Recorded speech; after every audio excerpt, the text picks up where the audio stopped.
عجیب بات کی۔ خضر نے کہا کیا میں نے نہیں کہا تھا کہ تم میرے ساتھ صبر نہ کر سکو گے؟ موسیٰ نے کہا کہ جو بھول مجھ سے ہوئی اس پر مواخذہ نہ کیجیے اور میرے معاملے میں مجھ پر مشکل نہ ڈالیے۔ پھر دونوں چلے، یہاں تک کہ رستے میں ایک لڑکا ملا تو خضر نے اسے مار ڈالا۔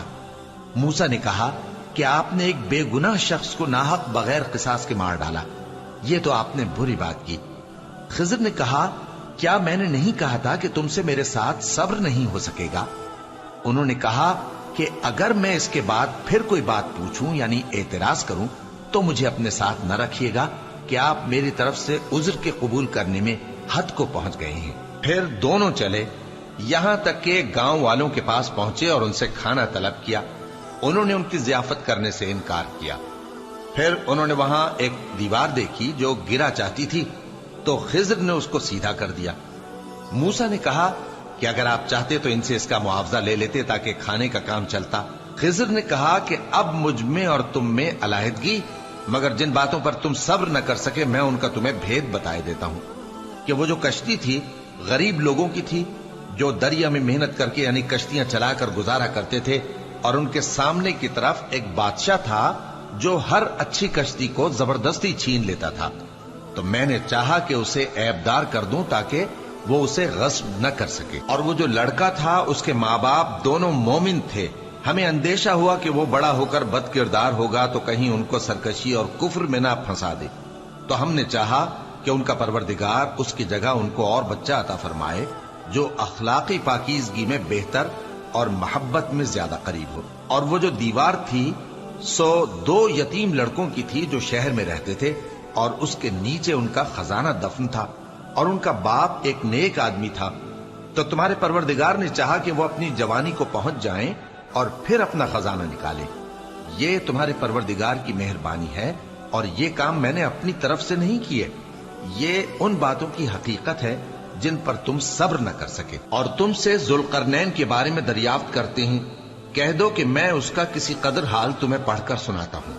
ہم نے اس کو زمین میں بڑا اقتدار دیا تھا اور ہر طرح کا سامان اس کو عطا کیا تھا، تو اس نے ایک سفر کا سامان کیا، یہاں تک کہ جب سورج کے غروب ہونے کی جگہ پہنچا تو اسے ایسا پایا کہ ایک کیچڑ والے چشمے میں ڈوب رہا ہے، اور اس چشمے کے پاس ایک قوم دیکھی۔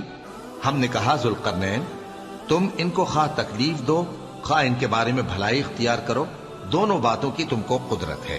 ذوالقرنین نے کہا کہ جو کفر و بد کرداری سے ظلم کرے گا اسے ہم سزا دیں گے، پھر وہ اپنے پروردگار کی طرف لوٹایا جائے گا تو وہ بھی اسے بڑا عذاب دے گا، اور جو ایمان لائے گا اور عمل نیک کرے گا اس کے لیے بہت اچھا بدلہ ہے، اور ہم اپنے معاملے میں اس سے نرم بات کہیں گے۔ پھر اس نے ایک اور سامان سفر کیا، یہاں تک کہ سورج کے طلوع ہونے کے مقام پر پہنچا تو دیکھا کہ وہ ایسے لوگوں پر طلوع ہوتا ہے جن کے لیے ہم نے دھوپ سے بچاؤ کی کوئی اوٹ نہیں بنائی تھی۔ حقیقت یوں ہی تھی، اور جو کچھ اس کے پاس تھا ہم کو سب کی خبر تھی۔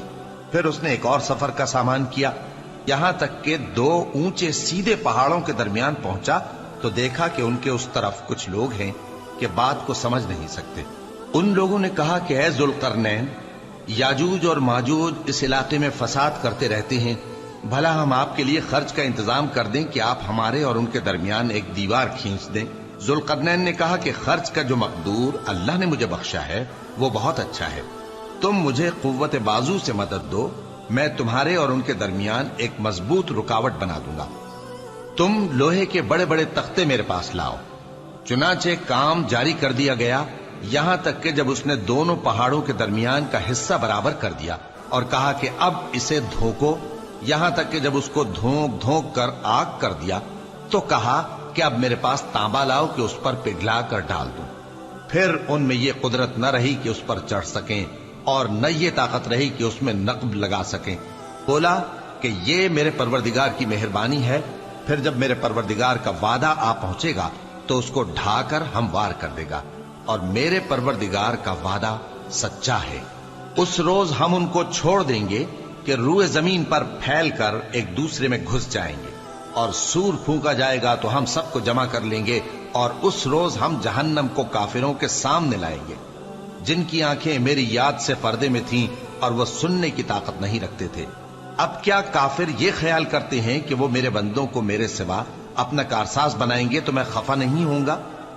ہم نے ایسے کافروں کے لیے جہنم کی مہمانی تیار کر رکھی ہے۔ کہہ دو کہ ہم تمہیں ایسے لوگ بتائیں جو اعمال کے لحاظ سے بڑے نقصان میں ہیں۔ یہ وہ لوگ ہیں جن کی دوڑ دھوپ دنیا کی زندگی میں برباد ہو گئی اور وہ یہ سمجھے ہوئے ہیں کہ وہ اچھے کام کر رہے ہیں۔ یہ وہ لوگ ہیں جنہوں نے اپنے پروردگار کی آیتوں کو نہ مانا اور اس کے سامنے جانے سے